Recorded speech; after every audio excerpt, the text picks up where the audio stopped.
چرا تو دانمارک بچه‌هاشون رو حتی تو سرما بیرون خونه میخوابونن؟ یعنی اینجوری بیرون رستوران ها و خونه ها کلی کالسکه میبینی؟ آقا این بزرگترین شوک فرهنگی بود که به من وارد شد و میخوام در موردش با شما هم صحبت کنم، چون رفتم ته و توش رو در آوردم قشنگ. اصلا ببین، شما میتونید تصور کنی که یه مامانی بچه نوزاد، اصلا بچه کوچولوی انقدری رو، یعنی بچه‌ای که حتی چند روز به دنیا اومده رو بذاره توی کالسکه روشن بکشه، یه دونه چی میگن به اینا؟ حسین به اینا چی میگن روش پشه بند، یه پشه بند طورم بکشه روش، بعد کالسکه رو هول بده ببره بیرون. مثلا برف داره میباره زمین، یخ زده، این بچه رو بذاره بیرون، بیاد تو خودش تو محیط گرم بشینه، چایشو بخوره، بچه بیرون باشه. اصلا همچین چیزی برای ما ایرانی‌ها قفله واقعا. یعنی ببین، ما بچه هامون رو توی پر قو بزرگ میکنیم واقعا، یعنی همه چی نرم و گرم و یعنی برای یه مادر ایرانی که خودم هم همینطوریم، تصور همچین کاری وحشتناکه. خب اول که بهتون بگم که از نظر امنیت نگران نباشین. خب کشور دانمارک کشور امنیه، هیچ اتفاقی نمیفته، یعنی بچه براش واقعا اتفاقی نمیفته و کسی نمیدونم بچه نمیدزده و اینا. ولی این که چرا این کارو میکنن برای من سوال بود، مخصوصا این که روز اول من رفتم الاروز بردم مهد کودک. خب باید اوایل اونجا مینشستم، بعد دیدم که زور شد، ساعت 11:30 شد، اینا بچه ها رو دونه دونه رفتن کالسکه آوردن، یه پله های مخصوصی بچه رو فرستادن از اون پله بالا، رفت خوابید و یه زیپ یه کاپشنی داشت بستن. البته بگم تو کیسه خواب میذارنشون، زیپ کیسه خوابو کشیدن و کالسکه رو هل دادن بردن تو حیاط مهد کودک گذاشتن. خب از مربیشون پرسیدم چرا، فکر کنم خب خیلی نمیدونست، گفتش که خب ما این یه سنت قدیمیه که داریم. اما خب من باورم نمیشد این یه سنت اصلا چرا باید به وجود اومده باشه، من باید توتوشو در می آوردم. و جالبه که اوایل خب هوا خوب بود، من باز کمتر تعجب کرده بودم، تا به جایی رسید که یه روز از آسمون همجوری گلوم گلوم برف میبارید، بچه ها رو زیر برف همینطوری گذاشته بودن، روی کالسکه بچه ها پر برف شده بود ولی باز بچه ها رو گذاشته بودن بیرون. گذشت تا اینکه من هی از این اون میپرسیدم، جواب خوبی دریافت نمیکردم، حتی چت جی پی تی نمیتونست به من جواب درستی بده. تا اینکه مدیرشون که خانم خیلی خوب آگاهیه، باهاش صحبت کردم و علتش رو متوجه شدم. بیایید به شما هم بگم.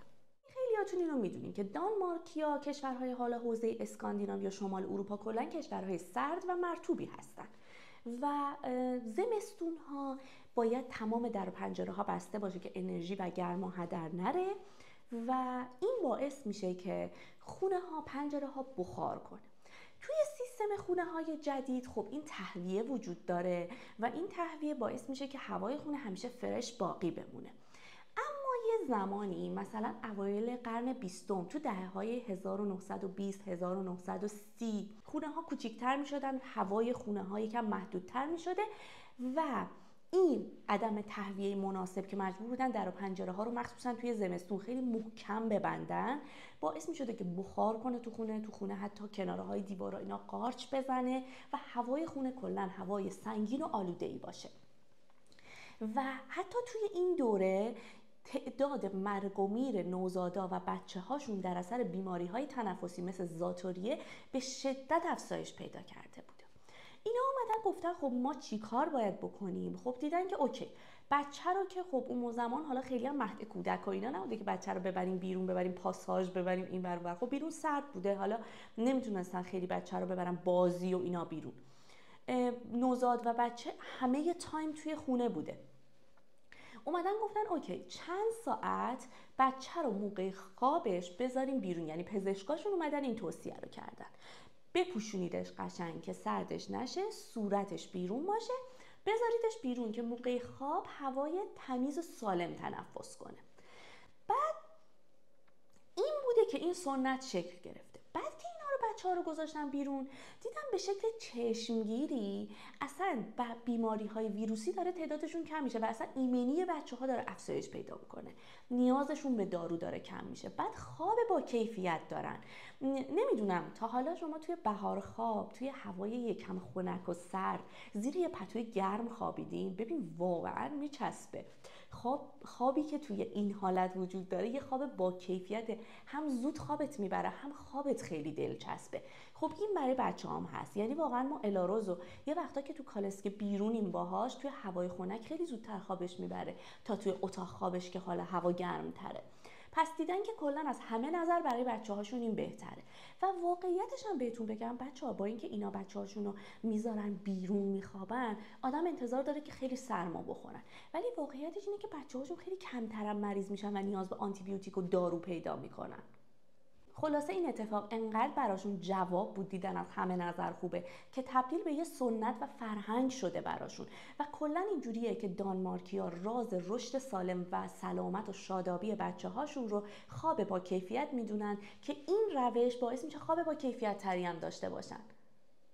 به خاطر همینم اگر که شما اومدین به کشور دانمارک، کشورهای شمال اروپا سفر کردین، قطعاً خیلی از خونه ها رو ببینین که توی بالکنشون، توی حیاطشون یا توی حیاط مهد کودک‌ها همینجوری یه عالمه کالسکه هستش که اونا بچه توشه. ممکنه فکر کنید خالیه ولی بچه توشه و اینا رو گذاشتن بیرون. من به عنوان فردی که خب اومدم اینجا زندگی بکنم و بچه من باید توی همین شرایط بزرگ بشه، با این فرهنگ همراه شدم و الاروز رو توی کالسکه بیرون خوابوندم و واقعا هم نتیجه مثبت گرفتم، یعنی خیلی بهتر میخوابه. اما میخوام از شما بپرسم که آیا شما حاضرین همچین کاری بکنید؟